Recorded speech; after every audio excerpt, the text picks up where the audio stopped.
Alpha cell, beta cell, alpha cell क्या बनाते हैं? अल्फा सेल क्या बनाते हैं? अच्छा, बीटा सेल क्या बनाते हैं? अच्छा, डेल्टा सेल क्या बनाते हैं? ठीक है, सोमैटो। ओके, इसमें क्या होता है, कैसे होता है, वो सब पढ़ेंगे, देखेंगे, लेकिन सबसे पहले ये देख लो।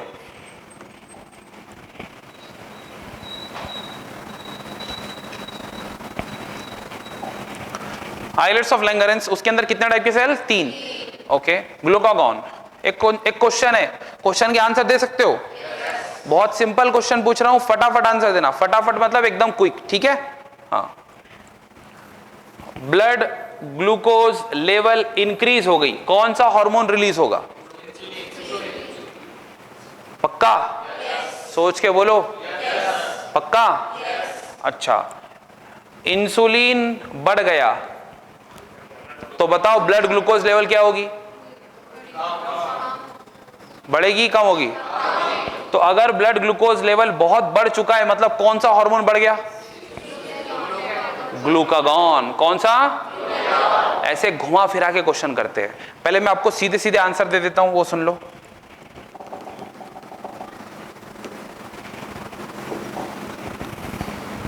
सुन रहे हो? तो बताओ फिर, ये अल्फा सेल जो ग्लूकागॉन बनाते हैं, ग्लूकागॉन क्या करता है? ब्लड ग्लूकोज लेवल को, और ये क्या करता है? ब्लड ग्लूकोज लेवल को डिक्रीज करता है। ओके, और ये जो है ये दोनों को भी इनहिबिट करेगा। कौन? सोमैटोस्टैटिन दोनों को क्या करेगा? यस, इट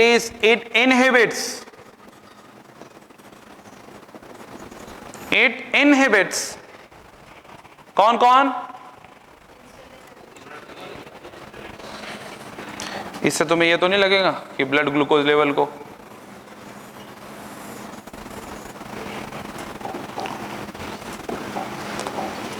सोमैटोस्टैटिन क्या कर रहा है? इसको इनहिबिट कर रहा है ना? तो यहां लिख रहा हूं इनहिबिशन। इसका काम क्या है? इनहिबिशन करना काम होता है किसका? सोमैटोस्टैटिन का। अब फटाफट आंसर देना है, मैं आपको क्वेश्चन करने जा रहा हूं। आपको भूख लगी है, खाने के पहले कौन सा हार्मोन ज्यादा होता है ब्लड में, इंसुलिन या ग्लूकागॉन? Wrong answer, glucagon. फिर से सुन लो, आपने ग्लूकागॉन के सामने लिखे है जो ब्लड ग्लूकोज लेवल को बढ़ाता है। तो ब्लड ग्लूकोज लेवल बढ़ाने की जरूरत कब पड़ेगी? जब खाना खा लिया कि खाना खाने के पहले? खाना खाने के पहले। खाना खाने के बाद तो ऑलरेडी ब्लड ग्लूकोज लेवल बढ़ी हुई है, उसको कम करने की जरूरत है। समझा? मैं एक बार फिर समझा रहा हूं, कंफ्यूज लोग सुन लो। समझाऊं? पक्का? तो सुनो, अल्फा सेल बनाते हैं ग्लूकागॉन, बीटा सेल बनाते हैं insulin. Glucagon blood glucose level को बढ़ा देता है, इंसुलिन ब्लड ग्लूकोज लेवल को कम कर देता है।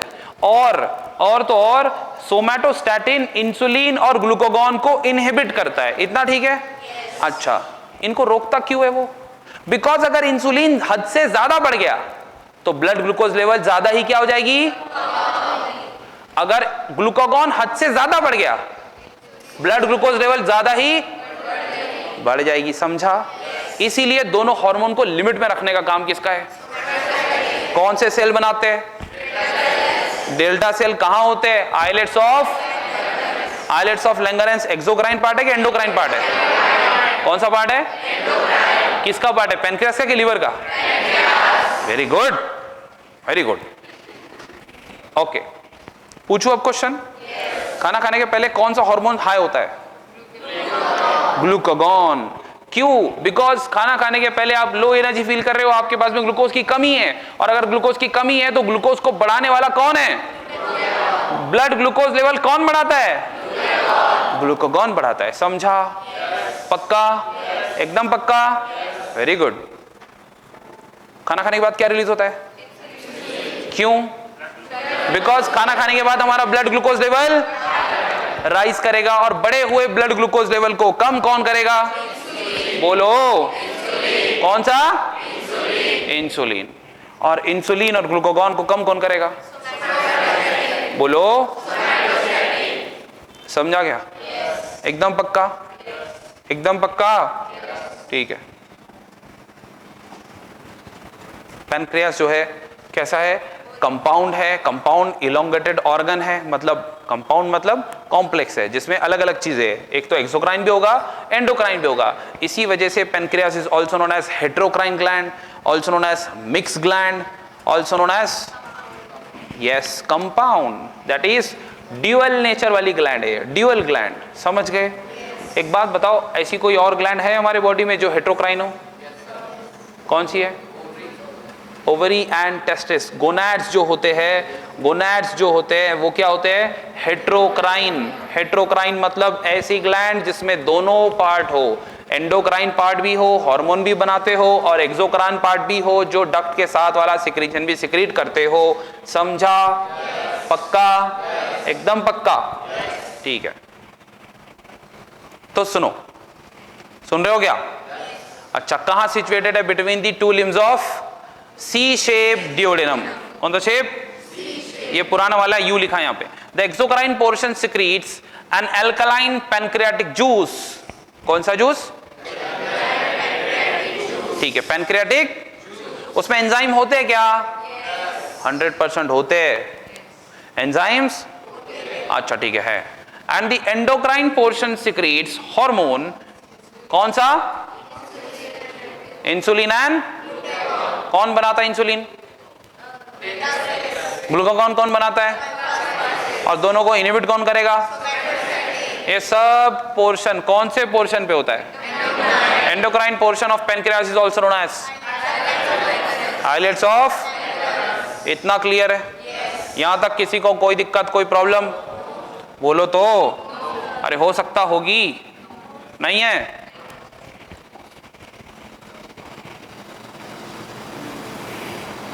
ये समझा क्या? यहां तक किसी को कोई प्रॉब्लम तो नहीं है?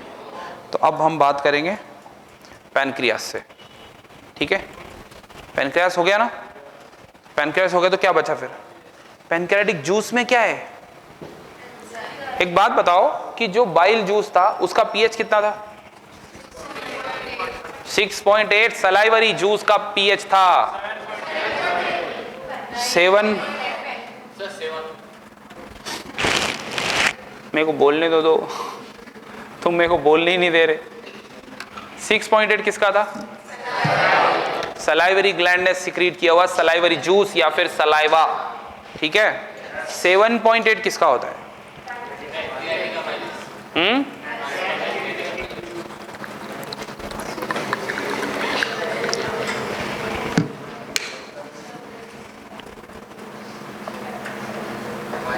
ये बच्चों की बोतल आ गई है, उसमें पानी नहीं निकलता। अरे तो वो गिरता है, उतनी अकल है मेरे में मतलब इसको खोल के पिएंगे तो फिर वो शर्ट पे गिर जाता। कोई बात नहीं।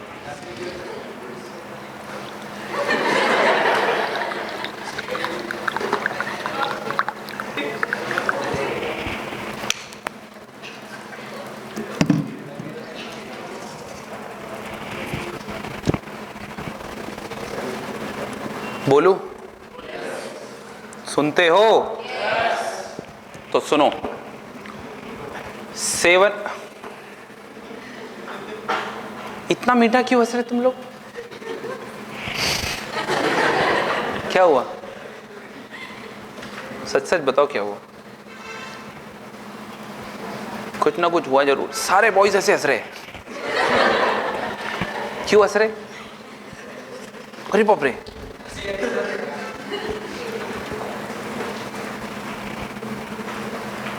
ठीक है। 6.8 पीएच था सलाइवरी जूस का, दैट इज सलाइवा। 7.8 पीएच है पैनक्रियाटिक जूस का। किसका? पैनक्रियाटिक जूस का। तो फिर बाइल जूस का कितना है? 7.8 ही है। तो सुनो अच्छे से, एक बार बता दूं, आपको शायद पता होगा कि गॉल ब्लैडर का फंक्शन क्या है। यस, गॉल ब्लैडर का फंक्शन है एक तो स्टोर करना या फिर कॉन्सेंट्रेटेड कर देना। किसको? बाइल जूस को या पैनक्रियाटिक जूस को? Bile juice. तो जब वो कॉन्सेंट्रेट होता है ना, तो उसका पीएच हल्का हल्का कम होता है। सुनो फिर दोबारा से सुनो, जब लीवर बनाता है ना बाइल जूस, तो वो 8.8 का होता है या फिर 8.4 का होता है, मतलब हाईली अल्कलाइन। अब उसको एसिडिफिकेशन करके नीचे 7.8 पे, 7.4 से 7.8 पे कौन लाया? Gall bladder. समझा? पक्का? तो ये हर कोई स्लाइटली अल्कलाइन पे आ रहा है, हर कोई 7.4 पीएच के करीब आ रहा है। मतलब एक तो कौन? बाइल जूस भी, और 7.8 किसका बोले अभी हमने?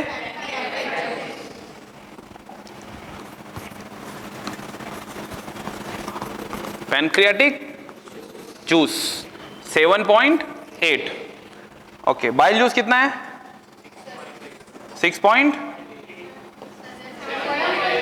6.8 किसका है?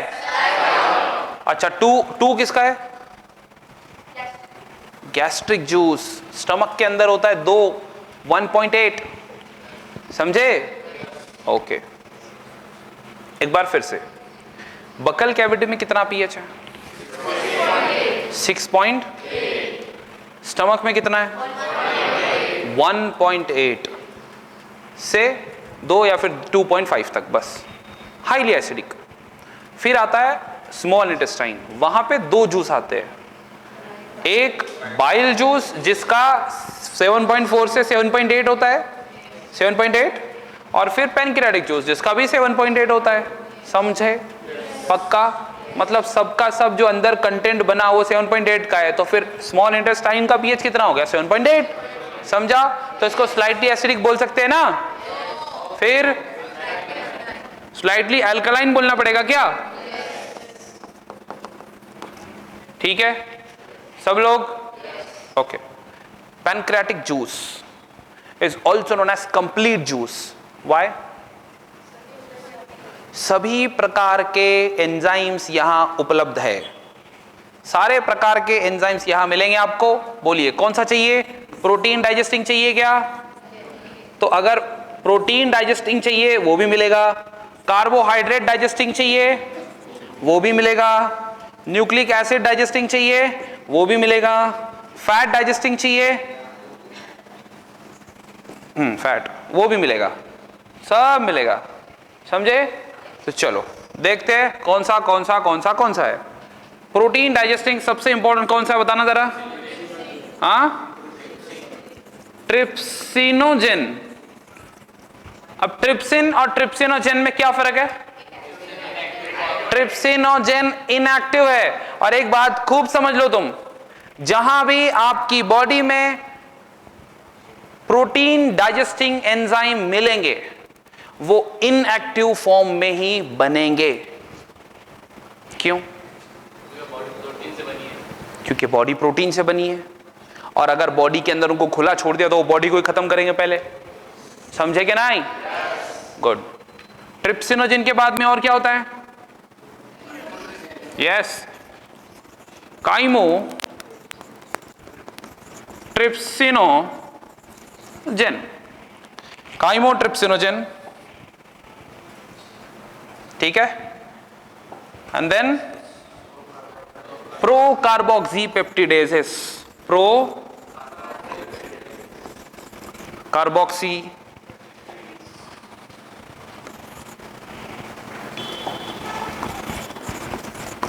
पेप्टिडेजेस। समझा? पक्का? 3 4 कितने नाम लिए हमने? 3 ही लिए वो। अब सुनो, देखो मैं उसमें से कुछ हाईलाइट कर रहा हूं।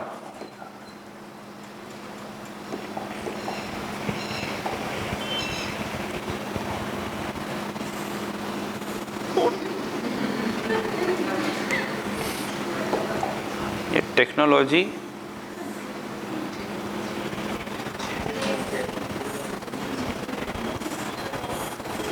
ये क्यों हाईलाइट किया मैंने?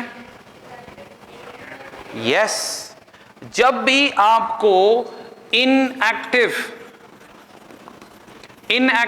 फॉर्म मिलेगा तो उसका कुछ सफिक्स होगा, ठीक है, कुछ तो सफिक्स होगा। मतलब नाम के बाद जेन लगा होगा, नाम के पहले प्रो लगा होगा, तो आपने समझ जाना है कि वो इनएक्टिव है। समझा? तो बताओ फिर ट्रिप्सिनोजेन क्या है? थाइमोट्रिप्सिनोजेन क्या है? प्रो कार्बोक्सीपेप्टिडेजेस क्या है? क्या है? पक्का? इतना क्लियर है? चलो इधर आ जाओ, आगे।